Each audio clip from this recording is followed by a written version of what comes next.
Welcome to Southeastern Ohio Solar Haven again. Well, as you can see, big blue's up on the wall. I didn't get little blue down up on the wall, or it's down, but I didn't get little blue on the wall because there wasn't enough room. And I didn't want to take all this wire apart because, well, to be quite honest, I want to save that for a different time, different moment. Because if I get a 24 volt another 24 volt inverter here, and I get the 240 version, it is just as big as this 24 volt version. So before I tear all this wiring out from behind here and bring this one up, I might as well just wait until I get the 240 volt version. That way I can do what I need to do in one whole step instead of, craziness, because I don't, I want to make sure I get everything nice and neat. I'm kind of going from this way over. I'll work a little better on the charge controllers here eventually and get the wiring all neated up and everything. But this afternoon, we're here for a different reason. We are going to go on a nice little adventure. We're going to talk about these. We're going to talk about super capacitors, Maxwell super capacitors in particularly. These super capacitors are D cell type. This middle post is a negative. This outer ring, these are the positive. These are 350 farad capacitors, 2.7 volt. And these capacitors are capable of high surge current.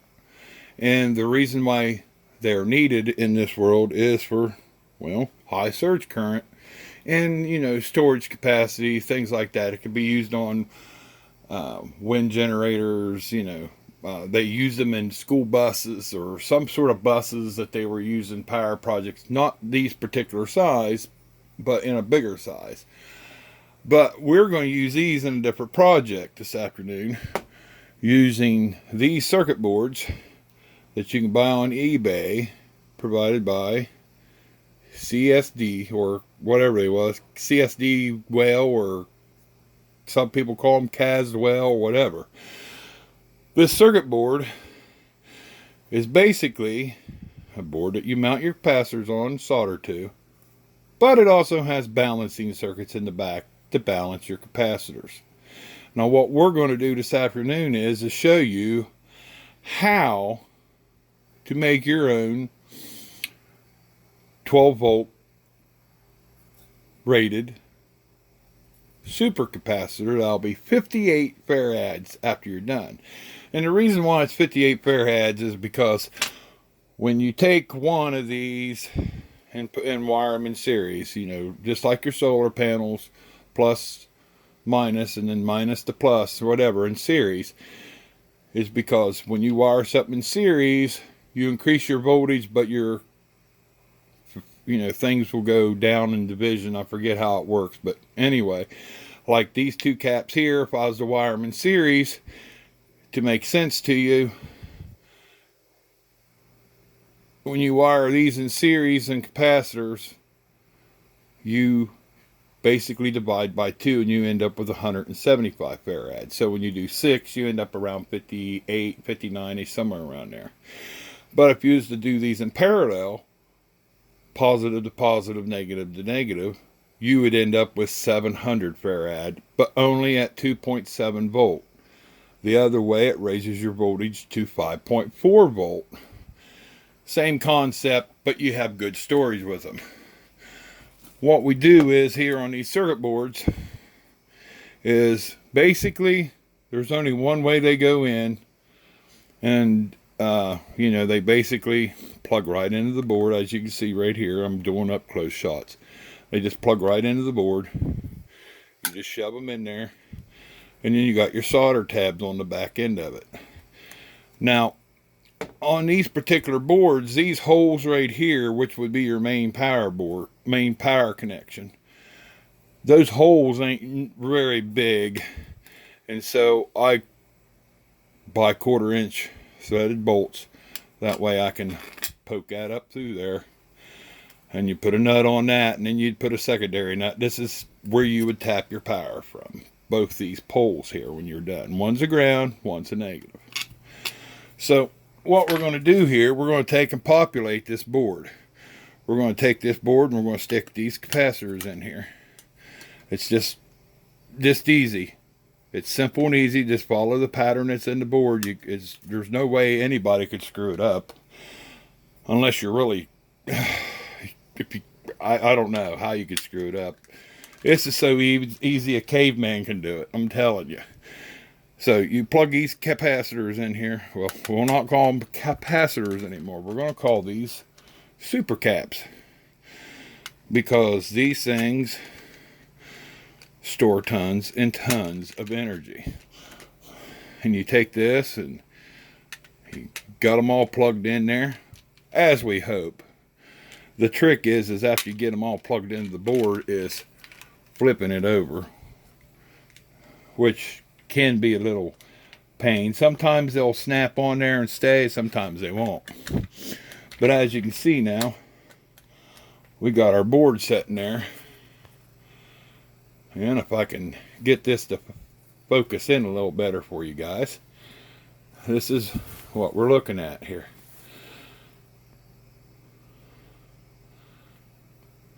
You see that now? Now, the trick to doing these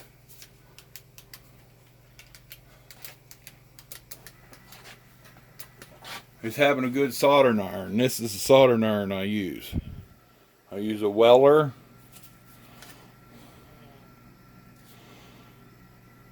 Crazy Tip. Buy these at Lowe's.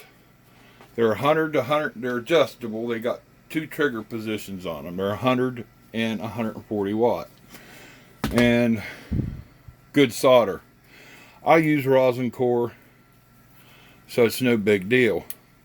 And what I do, I turn these a certain way to where I can get a hold of them and everything. And I'll start at one end here. I'll get this iron really hot. You see, really hot. I'll focus back out here a little bit. That way you guys won't have to be so close. Now, see, I'll get that iron real hot and I'll hit on that center peg. I'll get that center peg really good and warm, and then I'll just let that solder flow right over top of it. That way it'll get a good connection and it'll solder real nice. And this is what I do with all these pegs on here. And you got to have a real hot soldering iron to do it, or you're just not going to get it soldered. It will not go. It'll just tell you, no, I'm not going to do it. And then once I just go through and solder all these connections up, make them look real nice. Gotta throw some heat on them, of course. Now, it don't hurt to hold the iron on it for a few seconds, because you have to get that hot, just to even consider to get a good solder joint on these things. And you just keep on going to the next and the next one. And it's the same way with all the pegs. You got to get all the pegs soldered on there too. All the 3, there's a lot of, it's not really difficult. Really, it don't take no time to do it. As you see, we're doing this in real time here. I'm not even going to skip past the formalities. I'm just going to sit here and talk to you guys, This is how easy it is. As I like to say, it's so easy a caveman can do it. And, some people actually consider me a caveman sometimes. Now, see right here, we've not got no good solder joints. I didn't get solder on those back sides like I normally do, but it's alright. We can reheat those areas.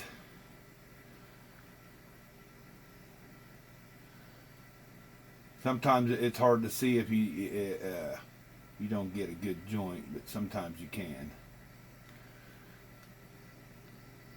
That's the hardest part about it, is getting it perfect the first time. But once you get it heat to it and everything, it'll work.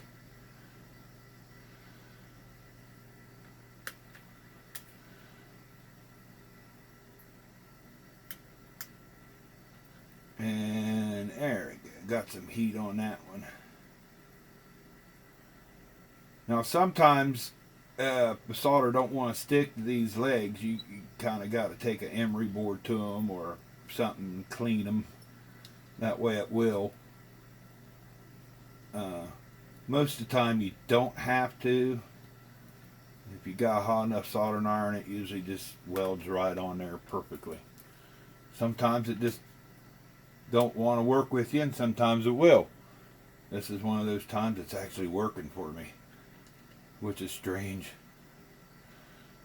But once you get heat applied to the solder and get everything nice and warm around those pegs, the solder will just flow around them like no end.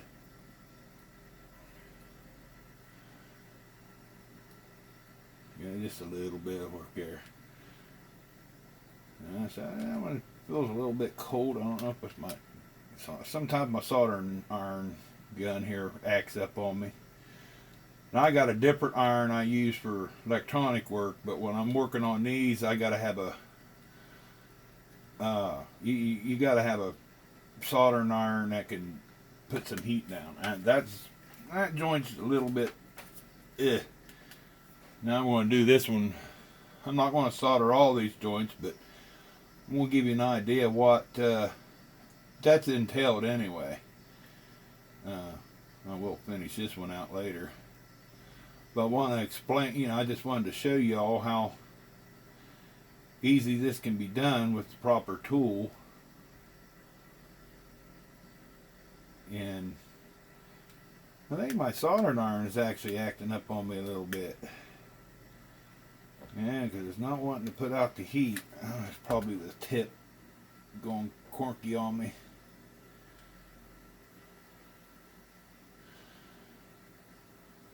Yeah. But anyway, that's the way it... Yeah, I think a soldering iron tip might be getting ready to go conky on me, which I got replacement tips for. Thank God.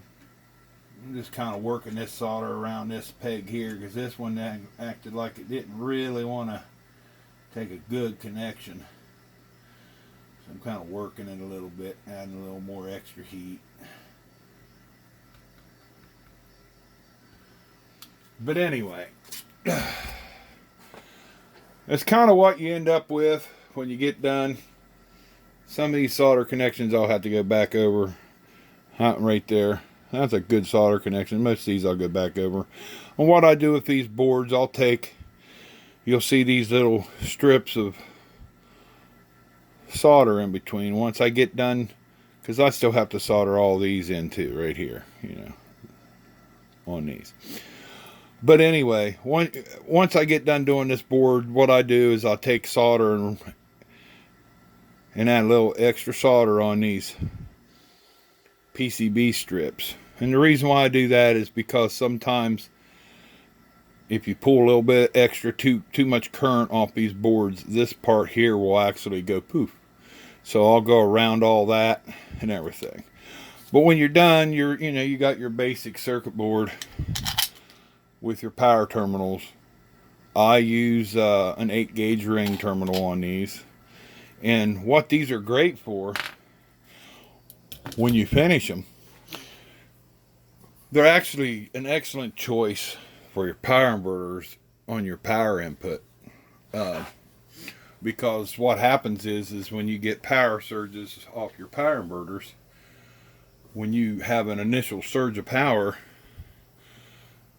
that needs to be taken when, say, you're using your air conditioner unit on a power inverter, say it's a 12 volt or 24, it takes that initial surge of current from your batteries.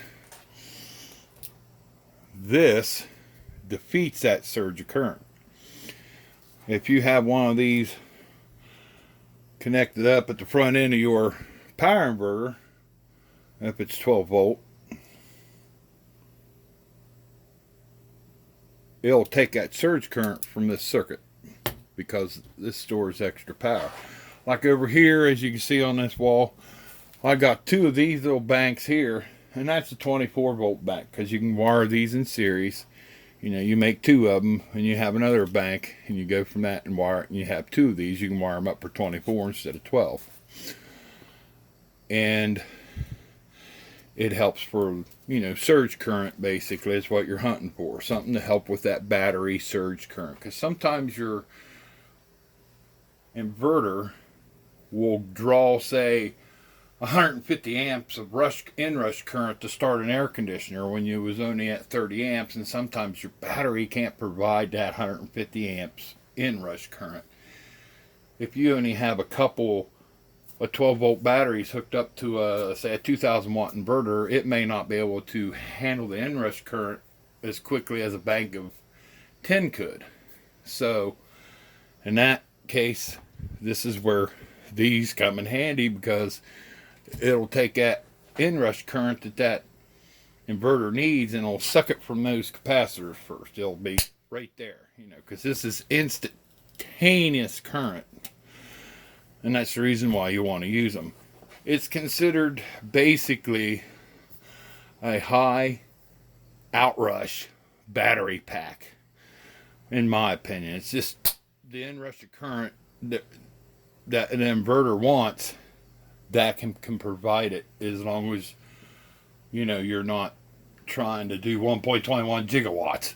That's it. These could safely do, you know,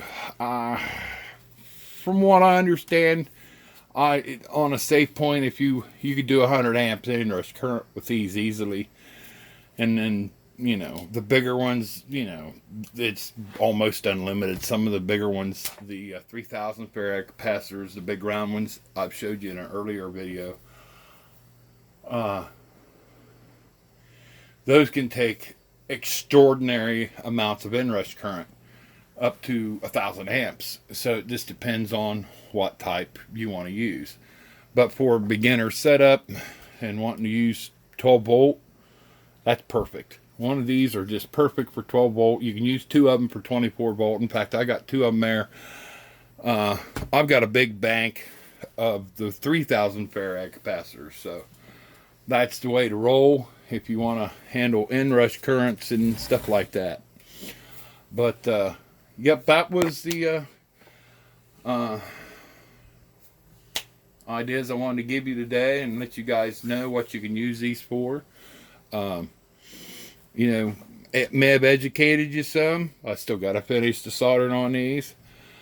Charging these, when you charge these, you don't want to just use any old battery charger. In fact, what you'd want to use is find you a 12 volt battery. And you could use a resistor on these like a normal capacitor, but what I like to do is, if you have a 12 volt light bulb from a car, turn signal light bulb or whatever, connect it to that, you know, one side of that, and then connect your positive wire and your ground, and, you know, it'll charge up. And when it charges up, that light bulb will go out. I don't have anything right now to show you how to do that. I do, but I never got set up for it, so I apologize for that. But anyway, I hope you all have a good day. I hope you enjoyed the video. And like I said, you can buy all this off of eBay fairly cheap. I believe these boards now are down to around $10 a piece. And you can usually find these anywhere between, you can find the capacitors, these particular D-cell capacitors. You normally can find them for around $8 a piece. Average price, 8 to 15, I'm going to say. Sometimes you can find a bulk deal for like 20 of them for $100. If you find them for that price, that's a deal. Really good deal. So, anyway, I hope you all have a good evening. I hope you enjoyed what I showed you. Hope you learned something. If you have any questions, leave comments. Please subscribe and tell everybody about my channel. Thank you.